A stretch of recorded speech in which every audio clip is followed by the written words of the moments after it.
Time to check in on the latest buzz in the entertainment world, and things are spicy this morning. They are spicy. Liz and Mike for 105.1 The Buzz bringing the spice for us this morning. Good morning, guys. Morning. Good morning. You know we had to heat it up for you. Yeah, I mean, Right. naturally. That final push to Friday. We talked about it in the tease. So Olivia Wilde, she was given an envelope while on stage at CinemaCon, and it sparked a reaction. What was inside this envelope that was so important? She was served papers for custody of her 2 kids. Like, actually She was on up stage? Yes, so she How was does that very happen? calm. Good question. Good question. Was there not a security team around her? But so they came up, they gave her the envelope, and she just like nonchalantly is like, "Oh, is this a script for me?" And then she just goes, "Oh, okay." And then she closes the envelope and continues on professionally. But it turns out that she was served with custody papers from her ex-fiance, Jason Sudeikis, which, by the way, Ted Lasso would not be proud of this moment. Yeah, And I would agree. there's a source that is speaking out that is saying that Jason Sudeikis knew that, like, he was serving her with papers, but if he would have known they were going to serve her while on stage, he would not have been okay with that. That's just that person's choice, like, that's serving the papers. That's how they decided to go about it. How gross. Yeah, who and what and why? Like, how does that happen on stage? That doesn't make any, it seems very like a set up. You know, isn't this what rich people have lawyers for? Like, just to hand off papers to each other? Yeah. But, you know, I'm going to take the opposite approach here than Jason Sudeikis. If I was able to serve my ex-wife with divorce papers when I was going about my divorce, and I had the opportunity to send the server into some sort of public display where she was like giving a speech or at a conference, I gladly would have paid extra for that. I knew what direction that was going. Mike, not Yes. everyone is so jaded. Yeah, but these two have always seemed to have an amicable breakup. You know, they do share 2 children. And so it was kind of a little bit of a surprising move. But if you're the person serving papers and you're like, okay, I have to get these to Olivia Wilde, Google's not as much of your friend. Like, where's she going to be? Where is she staying? How do I find her? Like, I feel like she'd be a difficult person. And then when you see, like, oh, she's speaking at this convention, guaranteed to be there.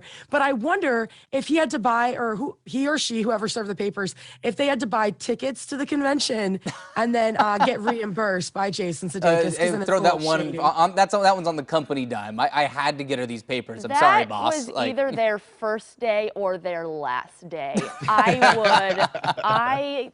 How disrespectful. I cannot. I literally cannot. That's just bad. That's bad. pretty surprising. That's pretty surprising. Well, I'm glad that she handled it with some class. With though. grace. That's a tough spot to be You in. go, Jeez. girl. I mean, she's an actress, so I Team guess she was Olivia. able to just like wipe her face clean and keep going. That's but I would have been true. like, oh no. Yeah, this is not cool. No. That's not happening. Oh, wow. Well, moving on, Billie Eilish shared her childhood crush. And who was the lucky lady?